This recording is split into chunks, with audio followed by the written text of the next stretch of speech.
Good morning, everyone, and thank you for tuning into the O'Rourke Report. I got a couple of little odds and ends we need to clean up today, so let's go ahead and do that. I suppose the thing we'll start with was Jersey on Sunday. That appears to be, one could only hope at this point, to be the series finale for this cast, or a good portion of this cast. And it was a nothing. It was your usual typical. Um, the only thing I got out of it really is how much I'm really disliking Dolores. She's just smarmy. I mean, when she, well, that's a tough word. I know it's a tough word, but this playing both sides just is not with this cast, doesn't work. You really have to, in this particular instance, you really had to choose between sides. You really kind of did. And the thing that I really disliked that Dolores did is when she came into, the women are come to the restaurant, the scene of the crime, Rails Restaurant in New Jersey, and they are told they're going to go to this room or that room, and they're concerned, who's in the room I'm going to be in, and they quickly figure out that the allies are going to be grouped together. Teresa's two people, Jackie Goldschneider and Jen Aiden, are going to be in the Teresa room. Everybody else, with the exclusion of Dolores, are going to be in the another room. And Dolores, and they play this game with who's going to go into what room. They did this with Jen Fessler. The camera concentrates on her legs as she's walking toward which room is she going to go into. Well, she goes into the Marge room. And they do that a couple of times, try to play a game, who's going to go where. And they did this with Dolores as well. And the thing that kind of struck me wrong was Dolores goes into the Teresa room, and I don't know if it was Teresa or Jen Aiden screeches out, "Oh, I'm glad you picked the right room." And Dolores's response was, "Of course, where else would I be?" as she plants a Godfather kiss on Teresa's cheek. Really, Dolores, was that a given? Where you were going to be? Who knows where you're going to be? You now led Teresa on, making Teresa, think you're completely allied with her. And that's all Teresa cares about. She needs no more numbers on her side. She understands she doesn't have the numbers. And, she's grasping at any indicator that she is going to be victorious in her campaign against the evil supporters of her sister-in-law. And Dolores feeds right into that. It's kind of why I didn't like her. Yeah, I know that's me. It's going to maybe annoy a couple people, and I'm sorry for that. But that's the way I'm reading it. So anyway, it was pretty predictable show in that they just replay the episode that we have seen the week before, which is, the acrimonious get-together, Last Supper of the women at Rails, and they each defend their own position, and nobody seems to cringe at their behavior. That's it. I mean, what else are we going to see with these people? We're not going to see anything else with them. So they really needs to, and I think the house cleaning has to start with Teresa. And I think if I'm reading the comments that I do see online, if I'm reading them right, I think the majority of the people are feeling that way. And who knows? Who knows how it's going to work out? But, they did that with New York, and I wasn't thrilled with the new cast of New York. But their trailer that's coming up looks like it may be a little bit more interesting. And I know this is going to be an unpopular opinion, but the one that I find kind of off-putting in the New York recast is the Jenna Lyons character. I say that as though she's playing a character. She's playing herself. Why are you there? I don't get it. Just so I get Jenna Lyons I don't get. Because as I said before, she's a multimillionaire. She made millions when J. Crew, I think when they went public. Is that where she made her money? But and she does seem to be promoting something constantly in a very superior way, but it's promoting nonetheless. And she's a little off-putting. That's the way I read it. I'm sorry. Maybe I'll have a different opinion by season two, because we all know opinions change.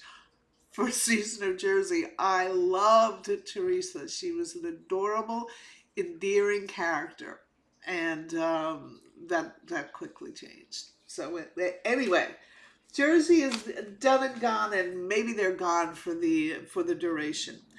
Okay, Dolores, we did. Oh yeah, well, of course, the big story that came out of Jersey was they flash back to Teresa and Louis in their kitchen, and they are, reiterating their own opinion on something.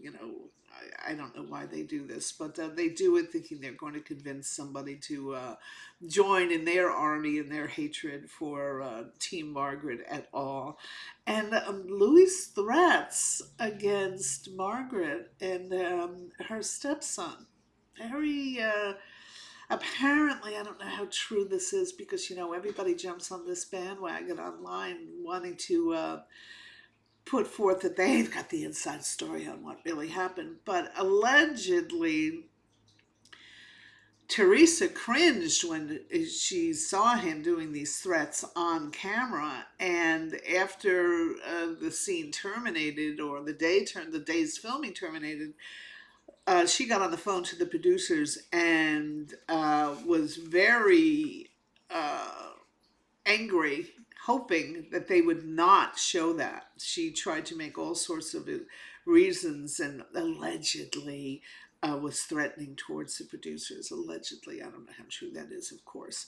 But Teresa was smart enough to know, boy, that is not going to go over well. And it didn't go over well. And it kind of exposed this volatile temper that this guy's got. And he is a little frightening. One of the things that I thought was interesting, one of the very few things I thought was interesting, is when they are showing the episode, which we all saw the week before. There is that little scene where she's in her confessional, Melissa is in her confessional, and she is saying something about Louis. She goes, listen, we were even in a restaurant down in New Jersey, and this woman comes up to us, and she identifies herself as Louis's niece, and she tells us to be very, very, we should be afraid of him. And so they cut to Teresa's reaction to that comment, and Teresa's only reaction is, "Oh boy, I wonder what Louis Jr. is going to say when he hears that." Oh, what, Louis Jr. is not going to go after his cousin? And I mean, it's just not the right reaction, Teresa. You should be a little concerned that people have this opinion, but she's not. So anyway, let's just shut the door on that, and that's over and done with. Okay, Jen Aiden, yes, she is vicious, just vicious, vicious. She is definitely really not a nice person. Okay, small little thing on Dubai. Again, not there with it. The only one that I give a hill of beans about, or are interested in what she has to say, is Stansbury. And I gotta say, I have never seen conflict resolution skills like her. She is so emotionally mature. She did something that painted the Ion Chanel, or Chanel Ion, I never have it right, in a bad light with one of the other cast members. And so Ion Chanel was very mad at Stansbury. It reignited their old standing feud. And Stanbury was going to resolve it. She was going to resolve it. And she did. She pulled Chanel Ion aside from the other ladies, so there wasn't the Greek chorus as they try to resolve. They go, the cameras are with them. They go to this place in Bali where apparently there are these beautiful swings that swing out over a gorge, and it's really lovely. And they sit down and they talk. And boy, this Stansbury, She is just so mature, and she gave a sincere apology to Chanel Ayan, saying she had no idea the ramifications of what she was doing, that she did a cheeky little thing that would paint another cast member in a bad light, and didn't realize the collateral damage that was going to happen to her friend Chanel Ayan. And Ayan, God love her, she's still very hurt, but she's receiving these, she's listening, and the best she can tell Stansberry is, well, let's give it time. And they end up having a great day, and they've made significant steps in repairing the rift in a very mature way. Kudos, cadoos, as Ramona would say, to Carolyn Stansberry's conflict resolution skills. A1, we should all have a friend like her. So, okay, so that's that one. Now, what I'm going to end with today is, let me just I have here, I talked about her. Yes, we did that. And OC didn't really have anything. Did the OC have anything? I don't remember. Uh, nothing happened in the OC. Let's just put it that way. Okay. I did a thing on Abby Lee Miller and the Dance Mom shows a couple of months ago. How I thought Child Protective Services should have stepped in and shut the show down. This is how destructive I thought this show was to the children, and because again, remember, these are young kids. These are 8. I think there's one even 5 years old. But they are young, single digits. They're 8, 9, 10, up to 10, 11. These are young girls. And I just was saying what a horrible person this Abby Lee Miller is. And I know this is the type of TV people tune in and watch. Me, one of them, here I am going on about Dance Moms, but guess who binged watched on Hulu the entire new season of the new iteration, new dance studio, no more Abby Lee Miller, the new iteration of Dance Moms. It's 8 episodes, it's on Hulu, and there is a new person in the role of Abby Lee Miller who starts the show by saying, she is familiar with Abby Lee Miller. She used to have a great deal of admiration for Abby Lee Miller. But rest and assured, she does not treat her students like Abby Lee Miller. Well, she's only off by about a fraction. I watched all 8 episodes. What I was shocked at, and I guess it's pervasive in that whole competition dance world, is the mothers were incredibly vicious to each other. And it was relentless. They never missed an opportunity to criticize another person's child, to criticize everything about them. And the back office politics on this show was incredible. Now, the instructor, whose name is Glow, it's probably Gloria something. I don't know what her last name is. But she, when it comes to actually teaching the classes, she's just like Abby Miller. What she doesn't do that Abby Miller did was belittle the child. Abby Miller used to belittle the children. Oh, God, it was just the worst to watch. But this new one, same everything with Abby Lee Miller, except without this. She does the screeching, the yelling, the pitting of each other against each other. Could you imagine you're a little 8-year-old kid and she does the same thing with the pyramid? If you remember that Dance Mom show, she'd have the 4 on the bottom, then the 3 in the middle row, and then the one on top, because she's got 8 kids in her elite class. So 4 on the bottom, 3 in the middle, 1 on top. She does the same thing. Could you imagine being that little 7, 8-year-old, 9-year-old kid? Every week you're on the bottom row. You're constantly told you're not good enough. Ugh, I don't know. It can't be worth it. It can't be worth it. Whatever these mothers think they're going to gain.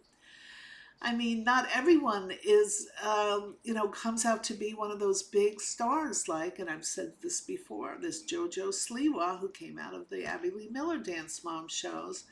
I think there's something off with that kid. And she's only 18 years old. And she's already a grizzled vet who's been doing this dog and pony show for 10 years.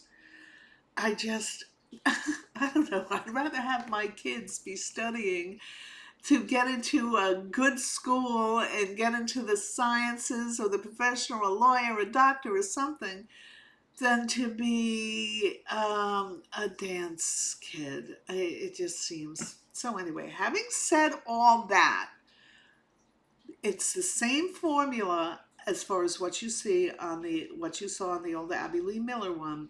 You see the conflict that goes on during rehearsals. You see the pitting against the competitiveness between the children to be the lead or get a lead or this, one, the other thing.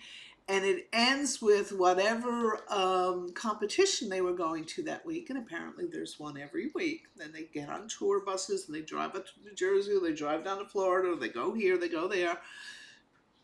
And it ends with the actual performances. And the performances is what you tune in for because they are beautiful. After all this conflict, what comes out of it are these beautiful recitals. And so they kind of get you. You feel like you want to look away, like a car wreck, but you end up wanting to see what that recital is going to be.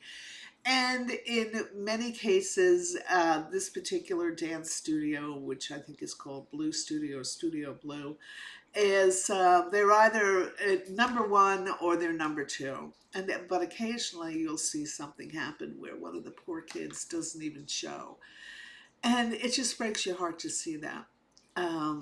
One of the things, I will be honest with you, one of the things I really enjoyed, two of the moms are, I believe, Chinese.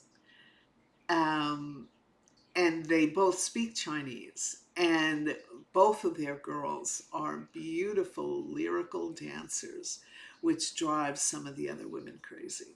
And it does, it drives them crazy because these dance moms spend their back office time just criticizing each other's child.